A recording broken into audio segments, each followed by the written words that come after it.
We believe in this group, in the power of story. But it didn't work for me. And it was what made my grandmother tell me all the time, son, you're blessed. But it saved my life. It redeemed me. It's the way God found me.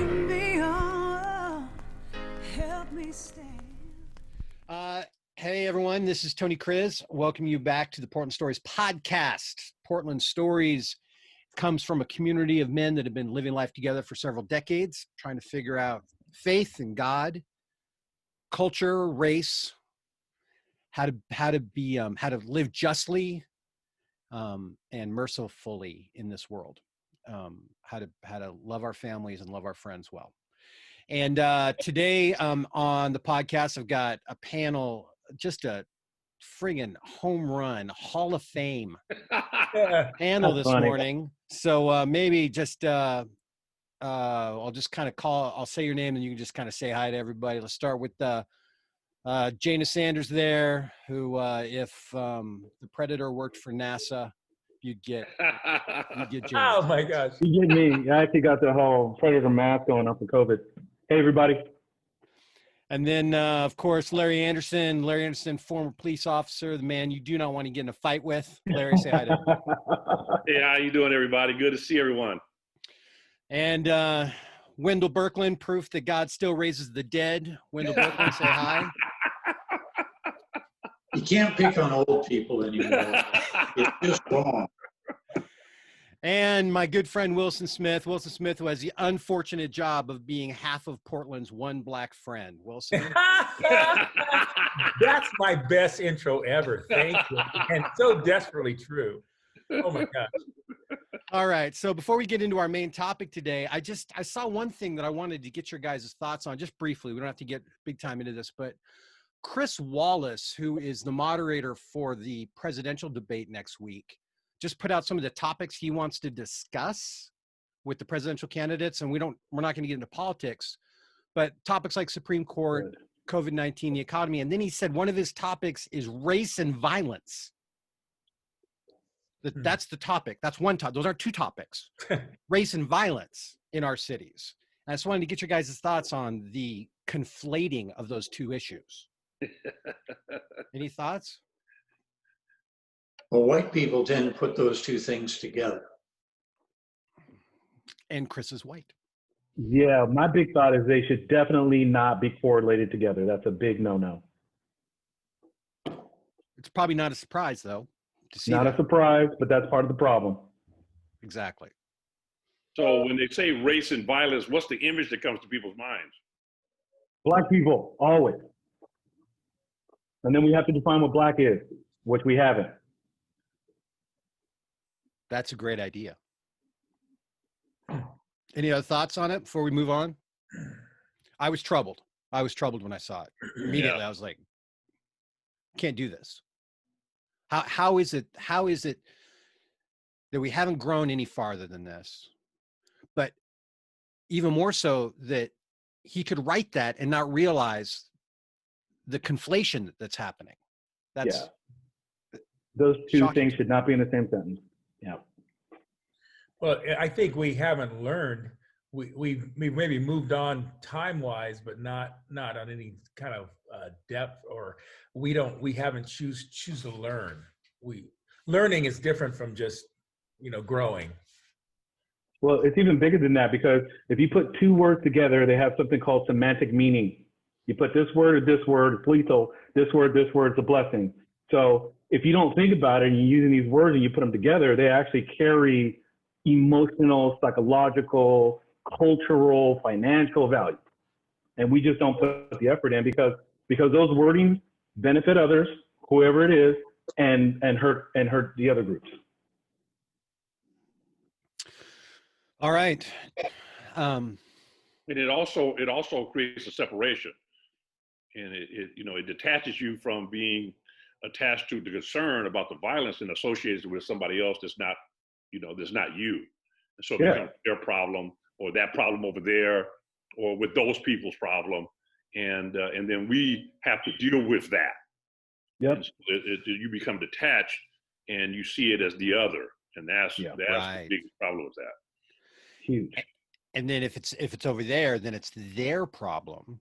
Well, And I can either ignore it, or it's my job to fix it.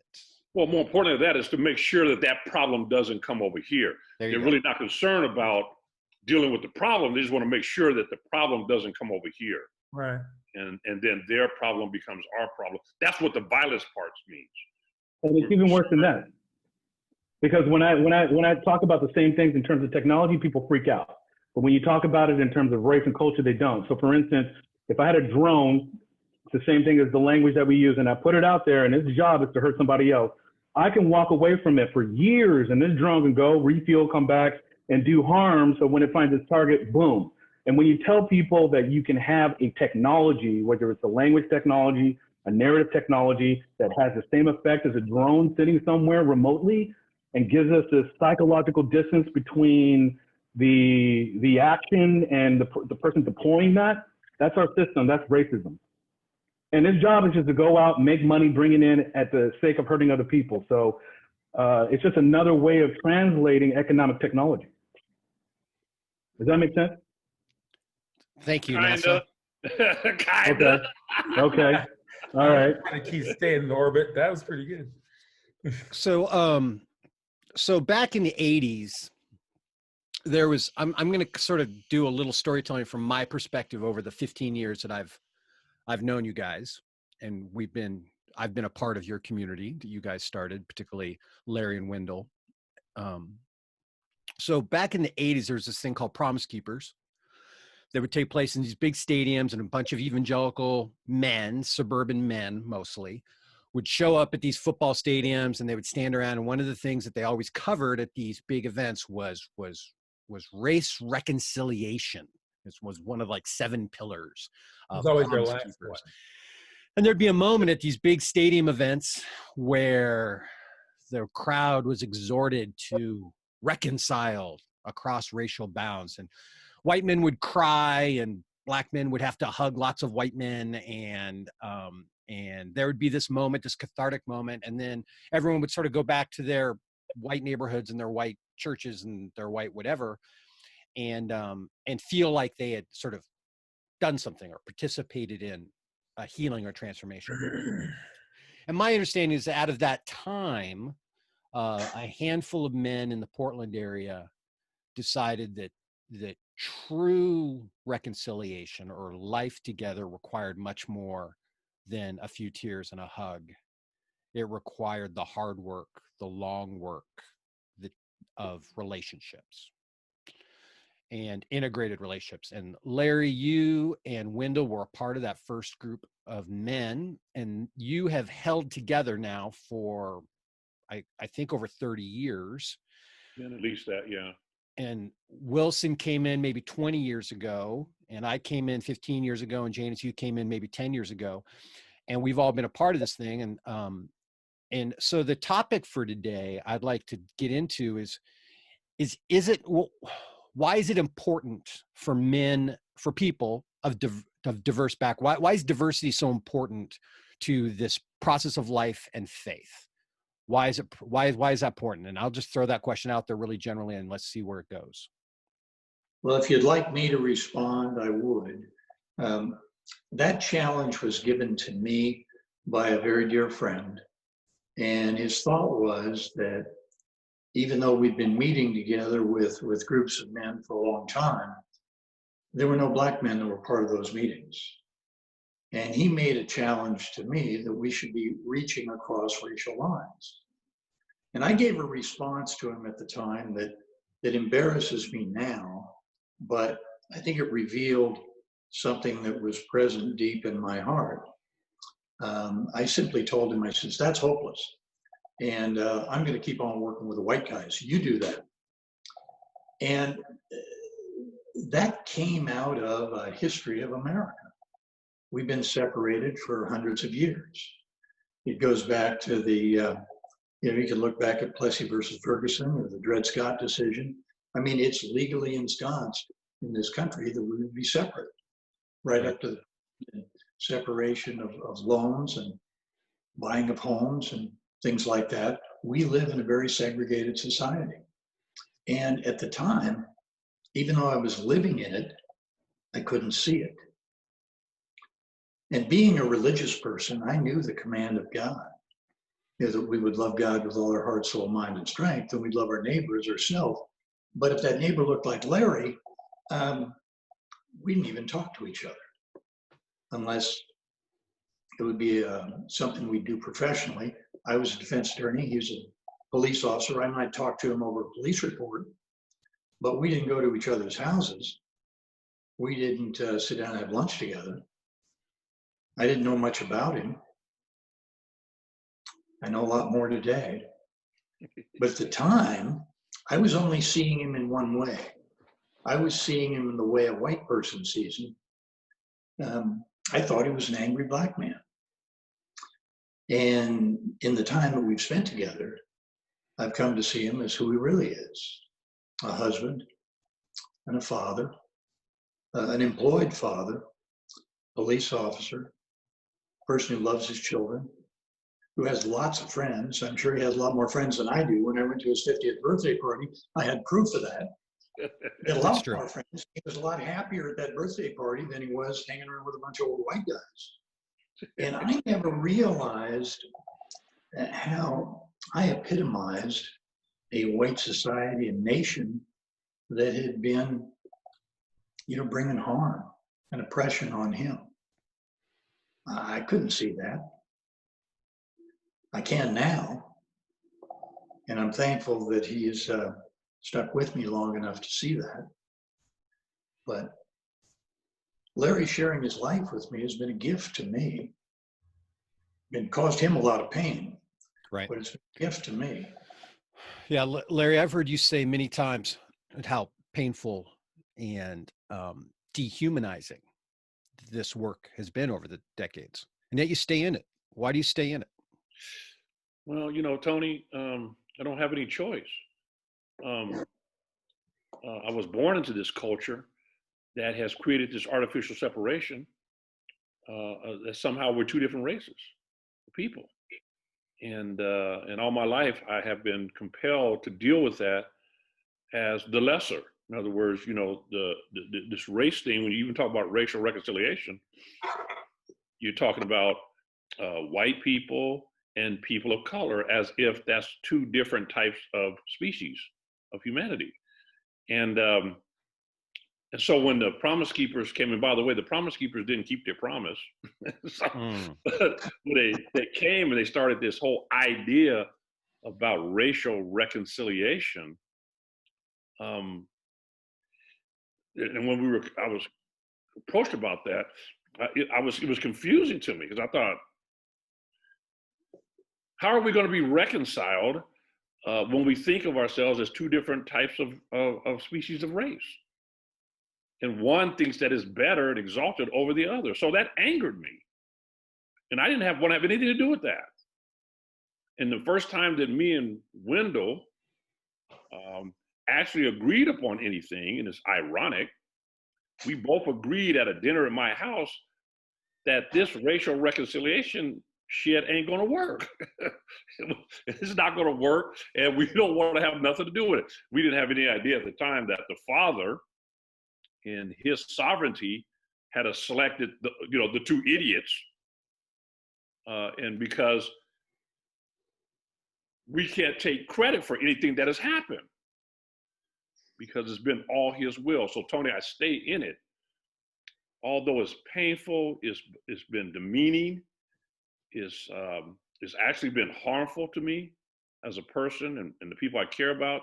I stay in it because it's my Father's sovereign will that I be here with you, and I've seen him make us bring us into a relationship that has become fellowship, and he has to get all the glory for that. Yeah. He gets all the glory for that, and it's made us take a look at ourselves as people, and what kind of a people are we going to be? And I had to deal with my response to racism that was perpetrated by white authoritarian oppression. And I had to acknowledge that in my response to that, I not only hated myself for being victimized by it, but I hated the oppressors who were in the image of the one who oppressed me, and I associated that oppression with my father. And that's why I rejected the Mashiach as it was presented to me as Jesus Christ, this white authoritarian that I was forced to bow down to. Can you imagine a 7-year-old sitting in church looking at a white Jesus, realizing that these are the same people that treat my mother with total disrespect, and making a decision at 7 years old that if that's the kind of God, if that's the kind of heaven that is represented by these people, that I don't want to have nothing to do with it. I mean, I'm 7 years old, man. I can remember that and go back to that, man, like I was right there. And I said, I don't want to have nothing to do with that kind of a God and those kind of people. But now, at 7, you ain't getting away with that, in my church, with my mother. So you go into church and you better act like you paying attention. And so I learned to bury that contempt. The whole process, Tony. And man, that's a horrible way to live at 7, and growing up with that kind of contempt for what I see is a great hypocrisy. Now, when I was 7 years old, it was real hard to actually do anything about it. But as I got older and I got bigger, and I got stronger and I got smarter, man, I began to act upon that contempt. And as I became an officer working in a community with authority, man, I was a dangerous powder keg walking around when I met Wendell. I was a powder keg when I met Wendell. And I was at a point where I was thinking, I'm not going to tolerate too much more of this shit. And especially not from people who say they're doing it in the name of God. I just thought that was the epitome of hypocrisy. I can understand the racist people, the Klansmen, those folks out there that create the disparity and but to come into the church and say you're doing this in the name of God was almost unbearable for me.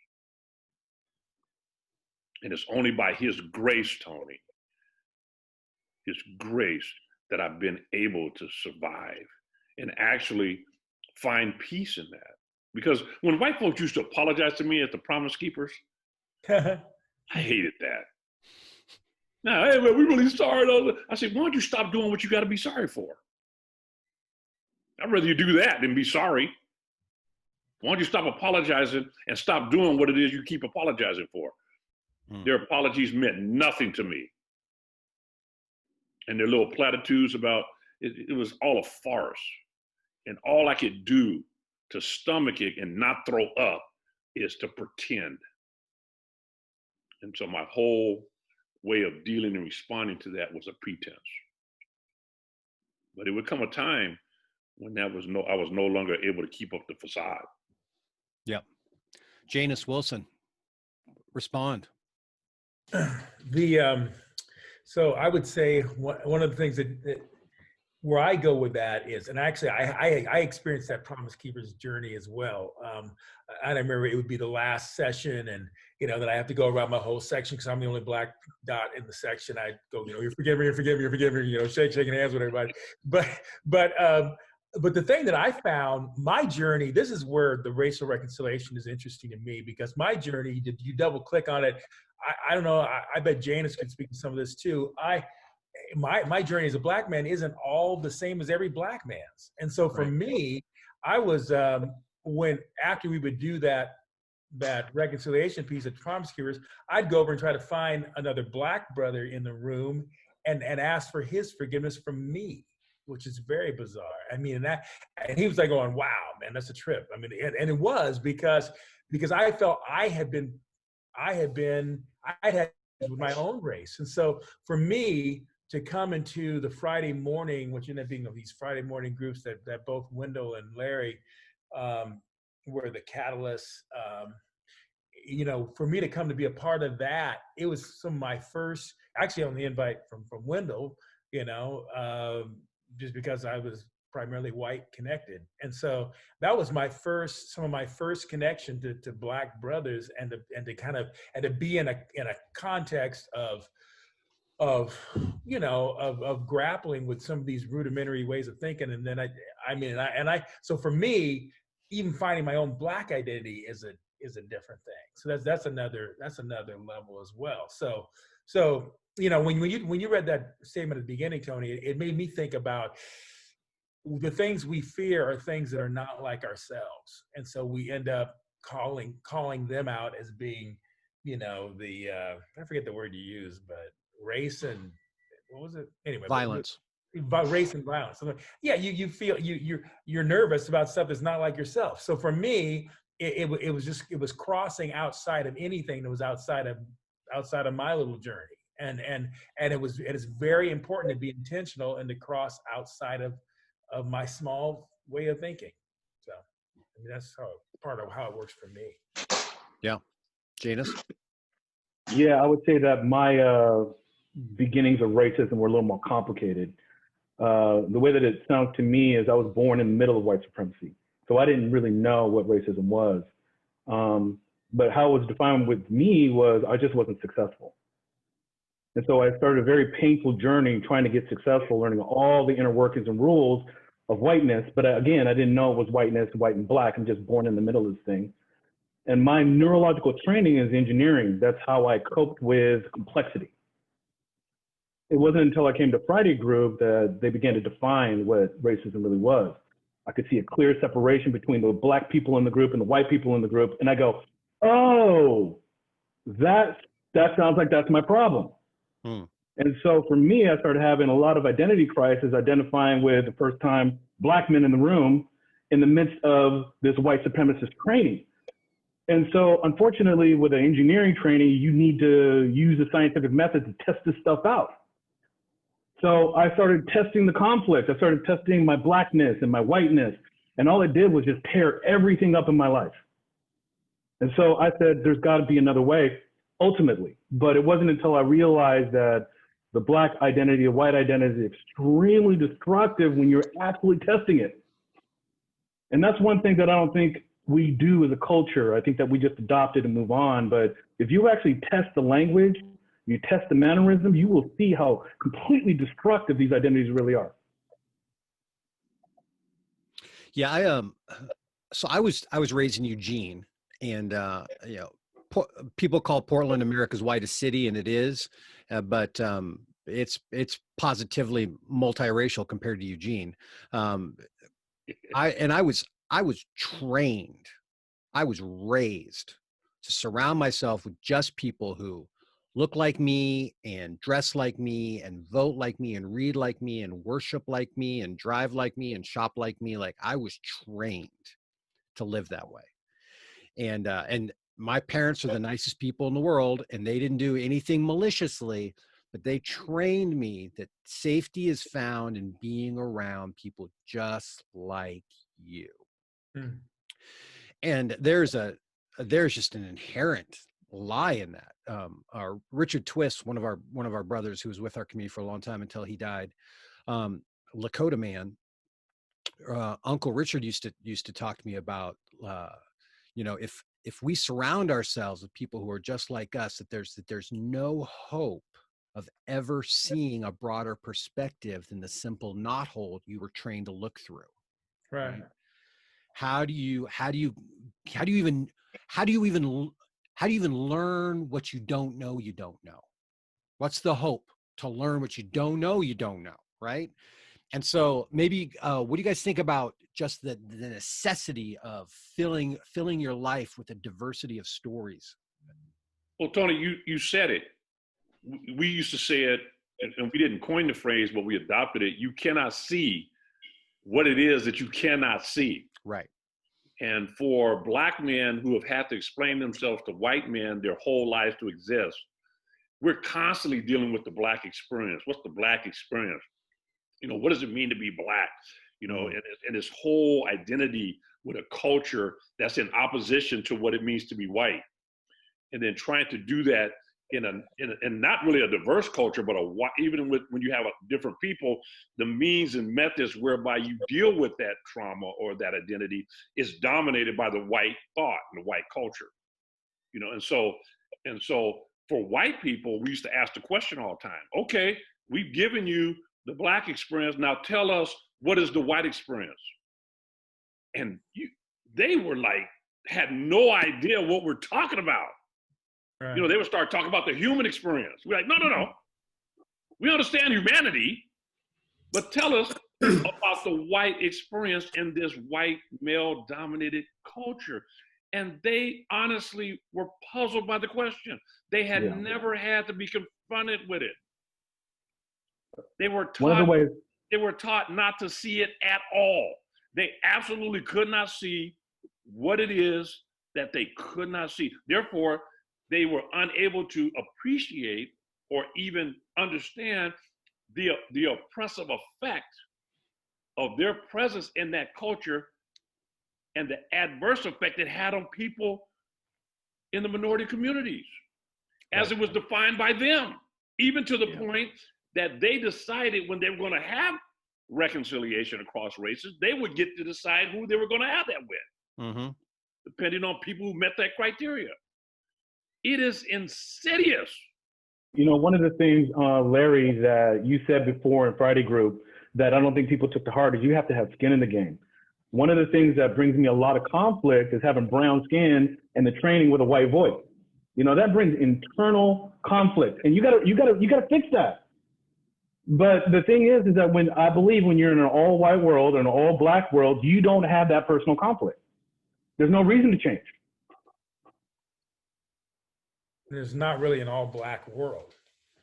I mean, you know, there's a white world. I mean, I think the interesting thing to me from what you were describing, Larry, was the thought that they identify more from a humanity place, but not really a white experience, because in some ways they felt that their white experience was the human experience, not just the white experience, which is fascinating. I mean, it reminds me of lately, I've been hearing some interesting conversations, even around the world of music, for example, and a lot of who we call classic music, you know, really, no, it's just Italian, you know, European, whatever, you know, that's where, you know, it's not classical music that we all need to be trained on. It's just a certain number of constructs from our culture. And I think we're very narrow, you know, me, and as a designer, that's my world. I realize that you need diverse input to get a good solution. If you just have a few little points of view, you're never going to evolve. You're never going to get any better. It's going to end up being just not all that interesting. And diversity really brings you closer to what is a better solution. Wilson, I think you said something brilliant. You said, and this, I'm going to paraphrase and correct me if I'm wrong. You can have an all white world, but you can't have an all black world. Right. And because unless you're deep in Africa, but I mean, and or in the rest of the world, but in the United States, because even in Europe, you can't say that when you actually go there. And again, that is a creation in the minds and hearts of someone that is false. You know, it's not real. It certainly doesn't have any biblical foundation. Right. Let's get into that. Let's get into how this is not real. Before we go there, it's this idea of what we've come to believe because of what we've been taught. It's like when you say, those people that were brought over here as prisoners and were sold into slavery are ignorant and illiterate because they don't speak English. They're not illiterate or ignorant, they just don't speak English. Yes. And so you hear the same sentiment today when people assess your value and your status is somehow diminished if you don't speak English. If you speak Spanish, then boy, speak English because you're in America. Right. When speaking Spanish is also in America. So it's just that idea that not only do we allow ourselves to be designated by someone who is white, but they begin to assess value to, you know, how you relate to them as a white person determines your validity as a person in their sight. Yeah, and I think They become the norm then, that we're in the standard that we should all live by. And it's the obvious stuff, but it's the subtle stuff. In even how we were conducting our meetings became a struggle as we developed relationships, because white folks were accustomed to having that on their terms only, and then everybody else had to acquiesce to that. And when you didn't cooperate that, somehow you were viewed as hostile. Not different, just hostile and threatening. I remember. But they never see how they are the ones that are actually hostile and threatening, not only in their mannerism, but in their history. Yeah, definitely. I think Larry is right. I mean, as far as God is such a big concept, and God, that term needs to be vetted from the inside out. So one of the things when I started really researching racism, I Googled this term, white man's burden. And if you go to images, it depicts Uncle Sam and it depicts the rich Southern owner, and they're carrying on these immoral beings up the hill to righteousness. And along the way, there's these big stones that these white men have to traverse, like morality and all crime and all these other stuff. So if you go look at those images, you have to almost pick apart that campaign, you know, because that's a part of racism too, is these little campaigns that are in our mind when we think of God.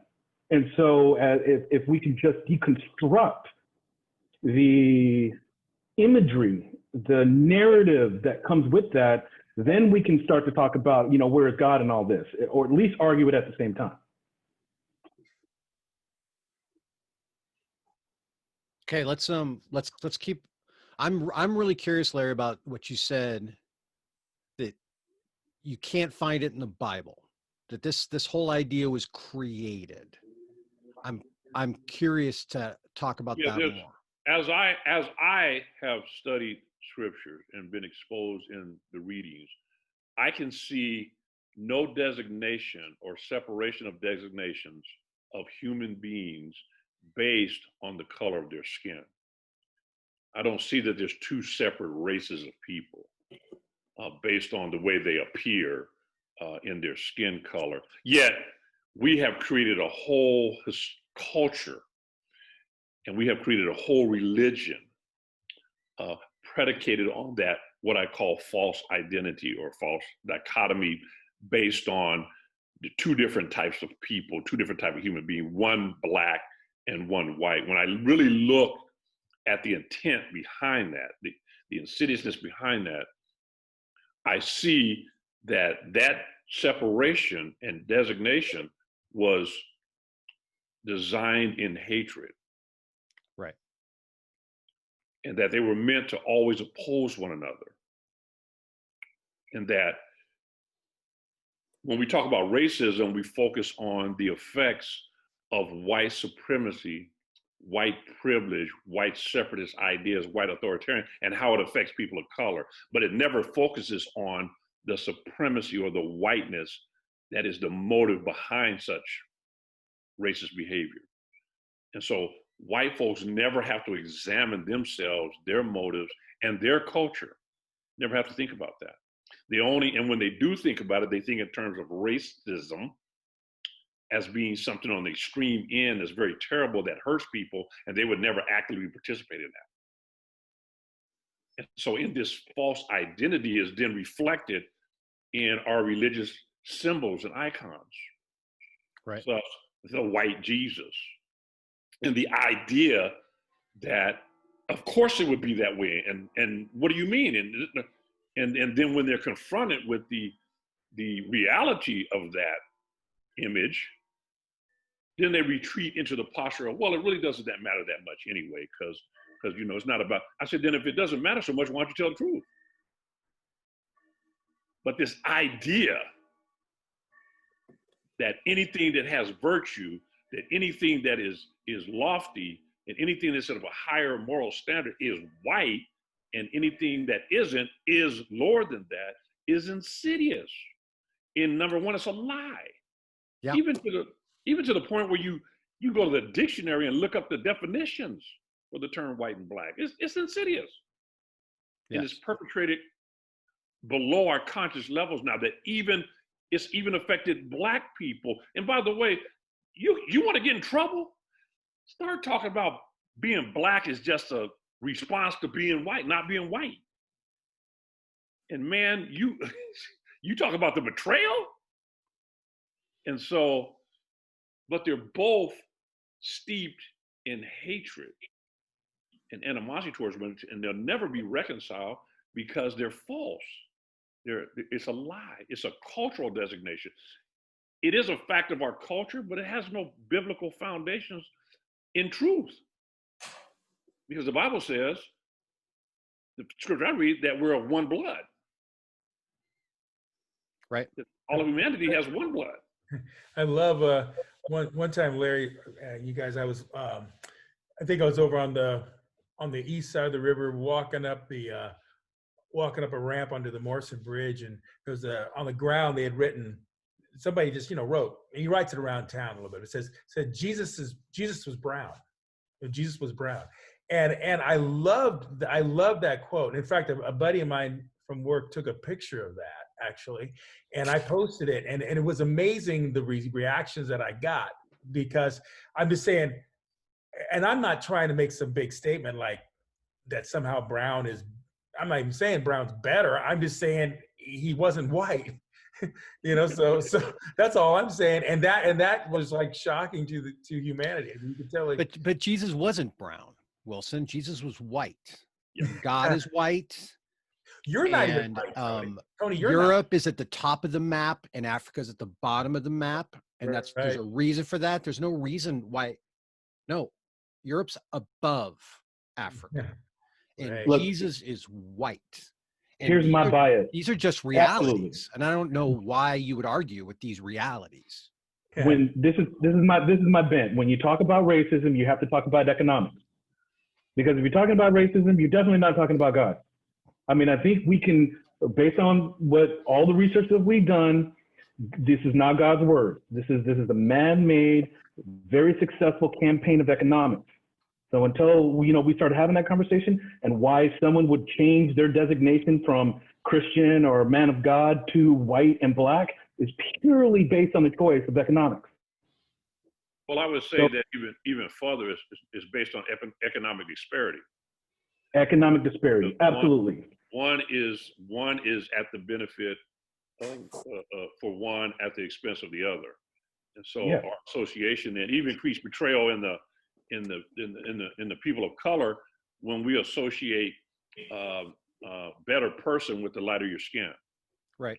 We're even affected ourselves by making that association that somehow the lighter you are, the better person you are, the more trustworthy you are, or the more apt, the smarter you are. And so we've been affected by the culture that has dictated us that white is right and black is wrong. Absolutely. And one of the things that Larry and Albert, So when you talk about economics, even that's a misnomer, because what you're really talking about is economic disparity. Right. Because we know that there are plenty, more than anybody else in this country, poor, destitute white folks.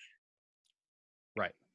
But we're not talking about that because we're talking about economics of disparity, and the poor white folks are invisible in that. They're not a consideration. They're the throwaways. But they even buy into that in their being economic disadvantaged, they still cling to their whiteness as something that makes them better than those other folks that are, those others. And it's really tragic what we're seeing. It's very tragic. And we're seeing this happening in our country even today, more and more. Yep. And one of the things that you and I are working on, Larry, is kind of redefining what it means between work and labor and what God says about that. And so I think that as we deconstruct, all of this stuff, we need to redefine it and inject these other absolute languages of the Bible in, so that we can get away from the disparity effects of the cultural language at large. Well, and read, what is it, the book we were talking about earlier, I think somebody made reference to the slaveholder's religion, is that, that's why Tony can say to Wilson that, yes, Jesus really is white, because Jesus is not the Messiah. Okay, so the Messiah in the scriptures is not white, but the Jesus that they have constructed from their take from the scriptures is. So absolutely. And so it's very insulting and enraging to white people to suggest that he's anything but that, because that's the way they've created him in their own image. And for you to attack that is to attack them personally. And so, but that's not the Messiah in the biblical text. He is not Jesus. The Yeshua, the Mashiach in the biblical text, is not a white man. And he's not a black man. He is a Hebrew Israelite. And we know that there are Hebrew Israelites, like most human beings, come in all kind of shades and colors.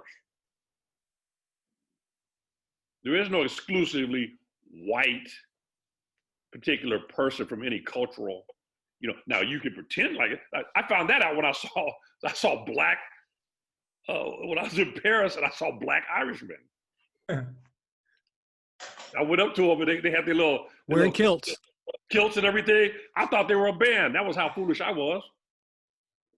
I went up to the dude, there's about 10 of them in Paris. I went up to them and asked them if they was in a band. So you kind of give me that look like you like American, right? I was like, you guys in a band, you guys a group or anything? It didn't dawn on me that these were black Irishmen. Because I've been trained in my, to believe that, well, Irish people are white. They're not black. Germans are white. They're not no black Germans. Russians are white people. Those aren't black. No. Black people of color are all over the spectrum. So this idea that somehow, white is a separate, designation for humanity is ridiculous. So this ridiculousness, this programmed culture, this intentionally programmed culture and intentionally programmed religion and this programmed God have all been created so, Wendell, you win. No. It's been created so you win. Wow. Yeah. So how are you processing the fact that the system is rigged and you walk around playing with a cheat code and yet claiming to be in life with these black men?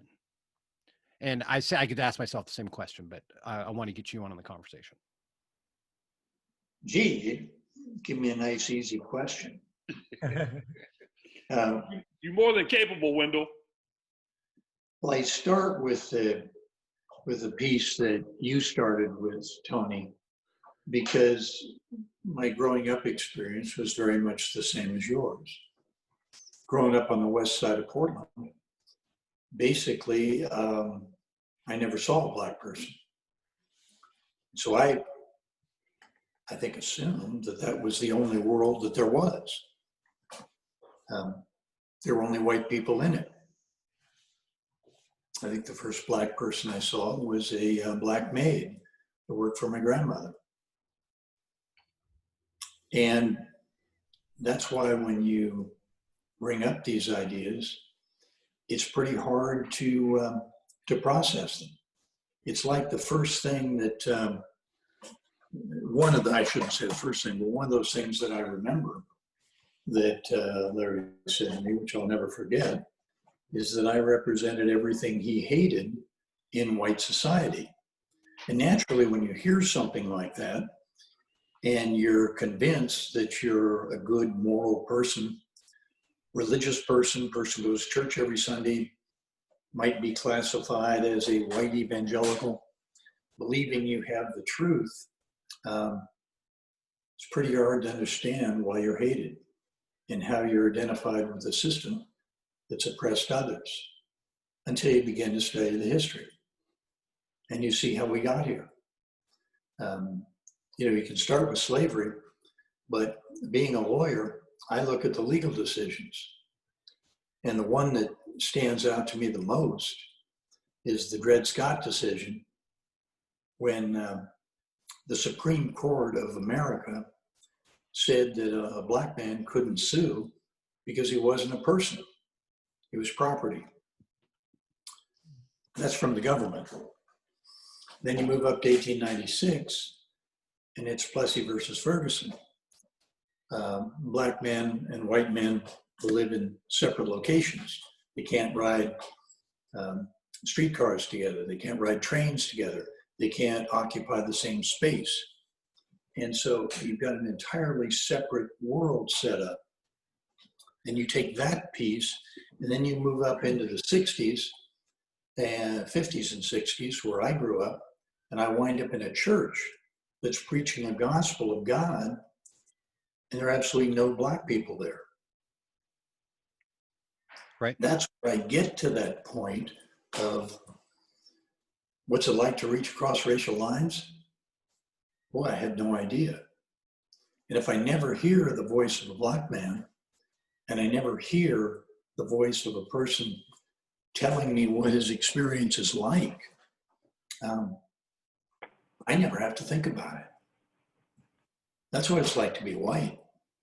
And you can see this dichotomy if you want to watch any of the talking heads in the news. Because by the same token, you'll have a white person saying one thing and a black person saying another.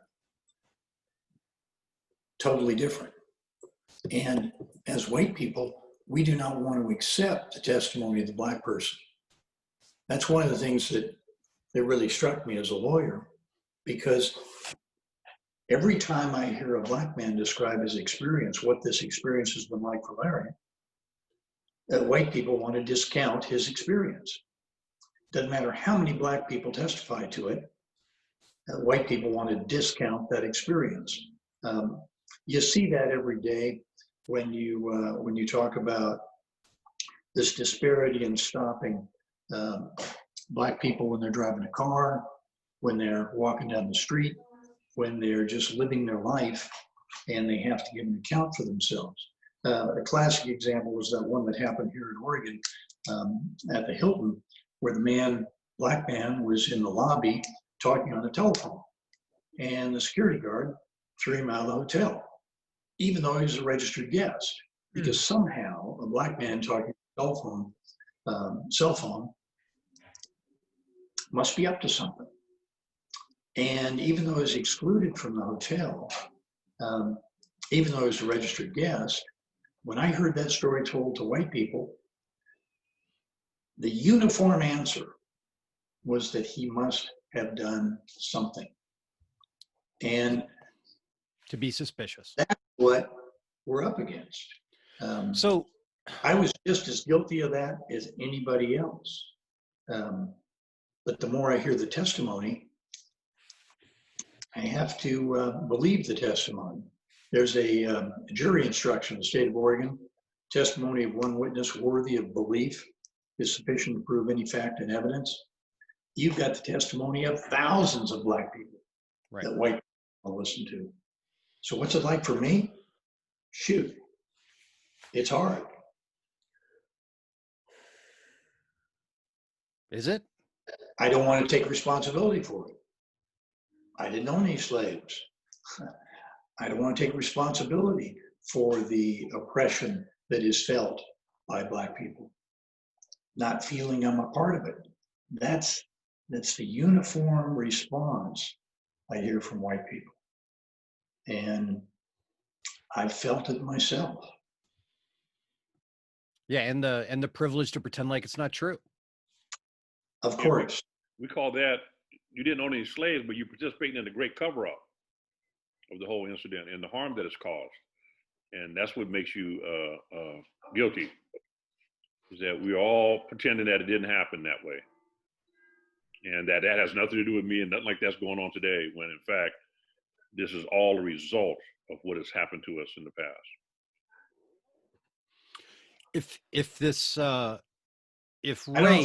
If black and white is just a created construct to consolidate power among a certain percentage of the human population, if it's just a construct, just created for power, is there any hope that we would rise above it?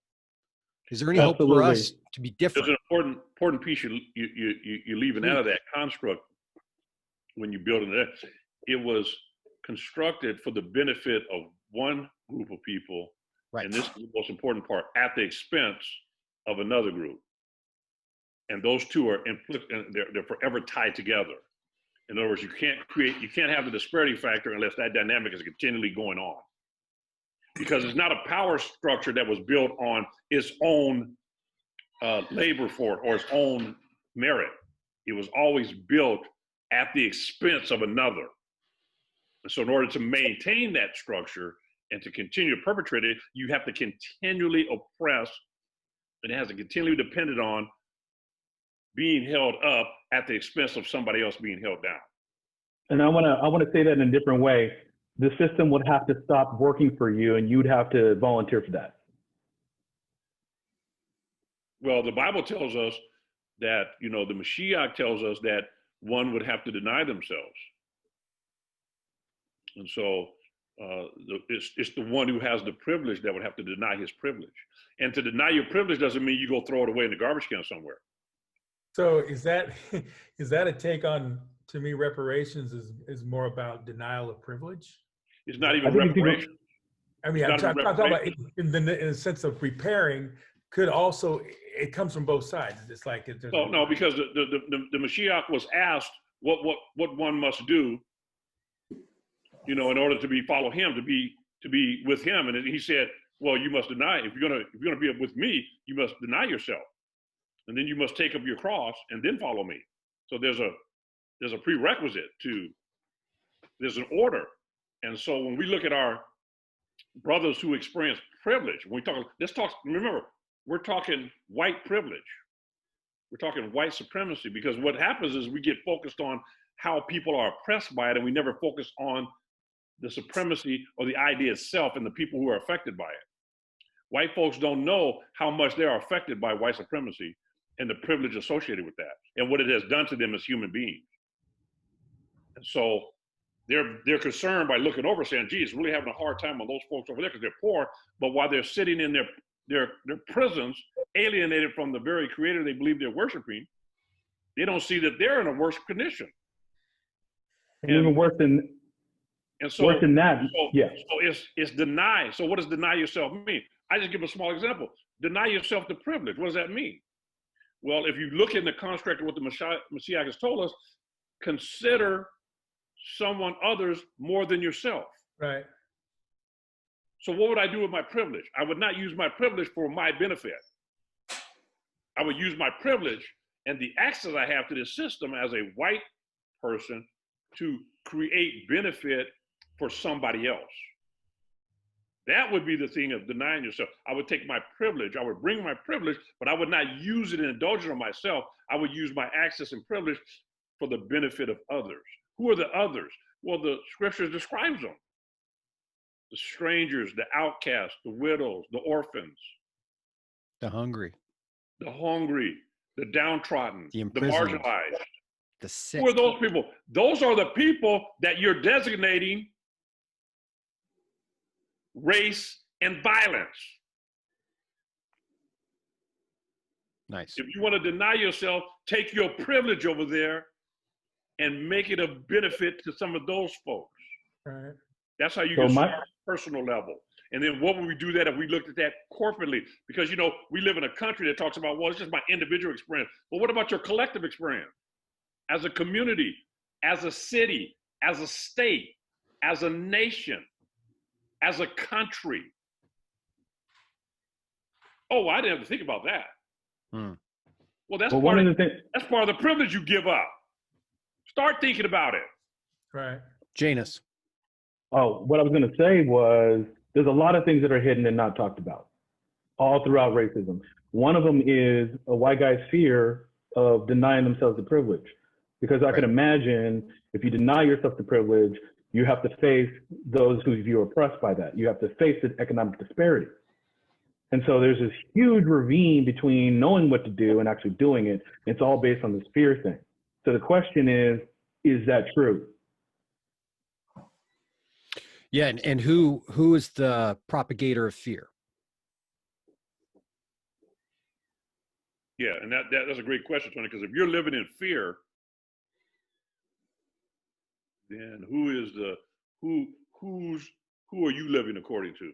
That's right. And one of the phrases found most in the Bible is fear not. And it's always in context of following the Father. Fear not. And there's another phrase that's always in context, and is remember. There you go. So this idea that our fear makes us want to forget our past. Our Father says, first of all, don't be afraid and remember how we've got into this situation, because in remembering who you have disobeyed in the first place is your salvation, is your return. But if you forget the whole thing, and I just want to start over and act like nothing's happening, then you'll always operate out of fear in your pretense that somebody will come along and they remember, and they'll call you out on the carpet on it. So the very sight of Black people in the mind of white people brings them back to that point of the origin of the lie. Mm-hmm. That when they were filling out this great country and talking about liberty and freedom for all, that they were enslaving people at the same time, and then they didn't believe the words they were writing. It was a big lie. And they knew it. And so when you see Black folks now, that's the reason why you want to distance yourself and be in the all-white communities and not see no Black, because we remind you that you've never lived up to those great words that you were professing when you were building a country, because that isn't what this country was founded on. All right. We're going to go around the horn and get last thoughts from each of you. Before we do that, if you're interested in these things, these topics, we're going to be having these conversations. This was not even close to the whole conversation. We just barely started talking today, but we're going to be coming back doing these. Also, if you want to read more about this stuff, actually Larry Anderson and Wendell BIRKLAND wrote a book about their 30 years together and what it's like to be in life, to be friends, to be true friends, Black with white, policeman with defense lawyer, city with suburb. And so remind me the name of the book. I'm blanking it. I can tell you. Thank you. Unlikely Brotherhood. Unlikely Brotherhood. Unlikely Brotherhood. Unlikely Brotherhood, available everywhere. So that's the book they wrote about it. So that's something to think about. Let's go around the horn here for some final thoughts. Anything you haven't had a chance to say that you want to say, Wilson? It's interesting to me. The thing that's really ministered to me lately, or had me think about, I've been in some conversations with the people at my fellowship or whatever, and then allowing myself to talk about my journey. And one thing was interesting. I was talking with a gal. Her name's Liz Jacob, and her and I were just sitting across from each other talking. And she said, and at one point in time, as I was talking to her, she said to me, she says, I want to hear you. I see you, and it was interesting. She said, I see you, and I thought, wow, it hit me. I actually started getting a little teary-eyed, even though I was on a camera at the time. But part of my take was, one of the best things that a person could possibly do is to say that they see you and they want to see you. It's interesting. By way of analogy, a little bit, the blind man Bartimaeus with Jesus, he says, Jesus asked him, "What do you want?" He says, "Well, Lord, I just want to see." And I think that we have racial blindness in America, and I'm not sure who really wants to see. Do they really want to see me? Do I really want to see each person here for who they actually are, and really see and have space for that? So I see you. I'm trying to see. I want to see. Thank you. Mr. BIRKLAND, sir. One of the thoughts I had when we were writing that book is, so what's the last chapter? Well, we're beginning to write the last chapter, or the next chapter, because for me, it was coming together and hearing other people and listening and believing and knowing that their truth is just as valid as mine, perhaps more so.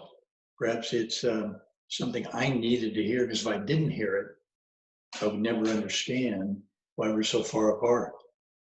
I think that's something I've seen over the last, it's actually 28 plus years. It's a long time. But I guess for me, I've been amazed at how slow I am to hear. I'm embarrassed by that, actually. That I am so slow in hearing what my experience in my life has done to my friends.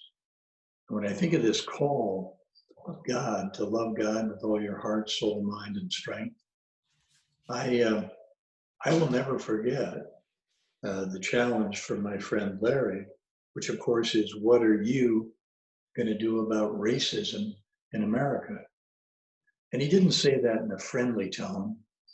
I received it in a hostile tone. And of course, it seemed far bigger than anything that I could ever deal with.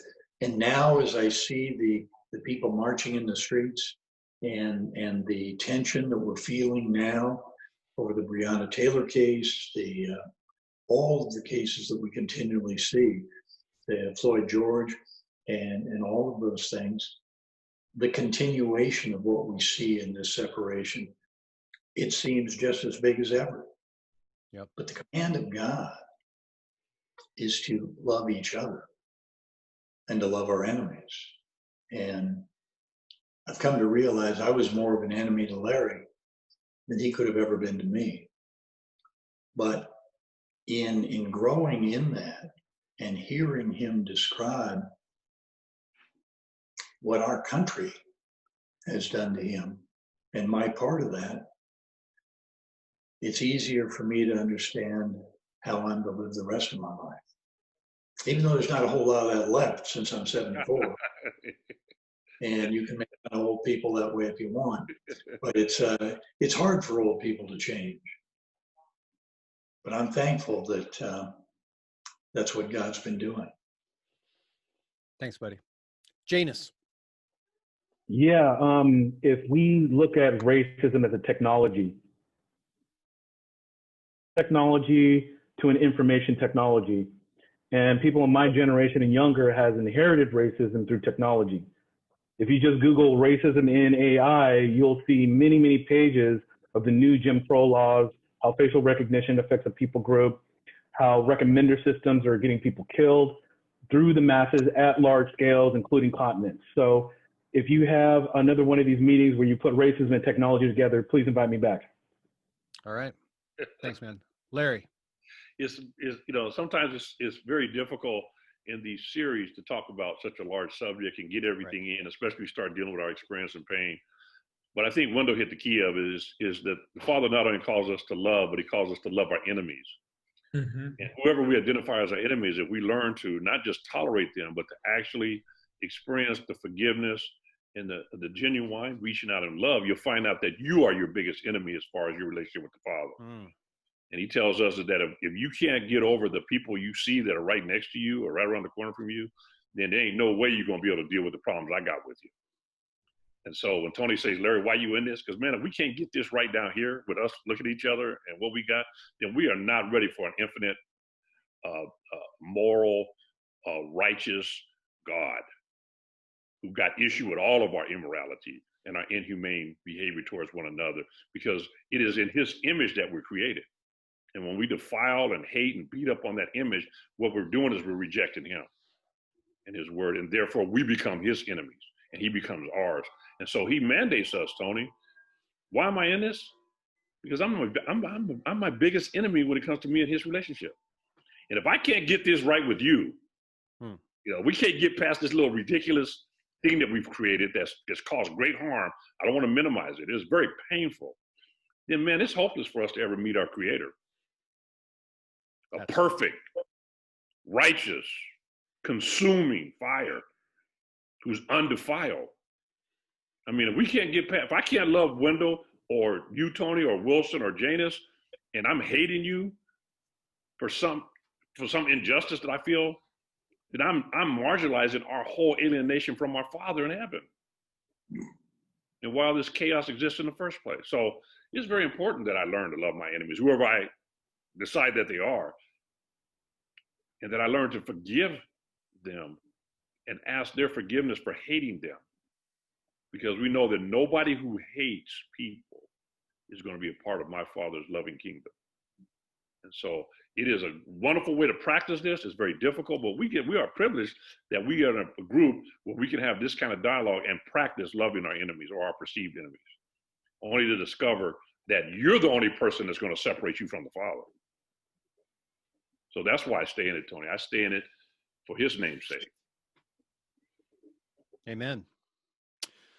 This our Creator, for those who consider the Bible an important document, the Creator's God has an agenda around this stuff, and I would argue that God has a diversity agenda. And on the first pages of the Bible, there's a story about humanity coming together as one voice. They were all one voice, and then they built a tower called the Tower of Babel. And in building the tower was so that they would have more power, so that they would be known. And God looked and said, I love you too much to let you live like this. And that's when, according to the story of the Bible, multiculturalism was created. They were sent off in different languages to experience diversity, because this one language, this one voice, this single consolidation of power was dangerous to them. And when Jesus came and then ascended and died and rose and ascended into heaven, the first thing that happened for the church was the Holy Spirit splintered the community into a bunch of languages and a bunch of cultures, in order so that from day one of this thing called the church, that it would be a diverse organization, a diverse community. And one of the few things we know about heaven is in Revelation chapter 7, it says that every tongue, tribe, nation, and people will be together, it says, before the throne. And if we're going to be together for eternity with the other, the one who is other, side by side, we might as well practice that now. And it's because of God's love that he wants us to practice that now. And like Larry says, there's no one who's more other than God is. And so if we can't figure out the little other that we meet every day walking down the street, what hope do we have to love the great other, God in heaven? So thank you so much. This is Portland Stories Podcast. These are my friends. I love these guys. Thanks so much for spending some time with me, guys. And we will be back soon. Look for new episodes. God bless.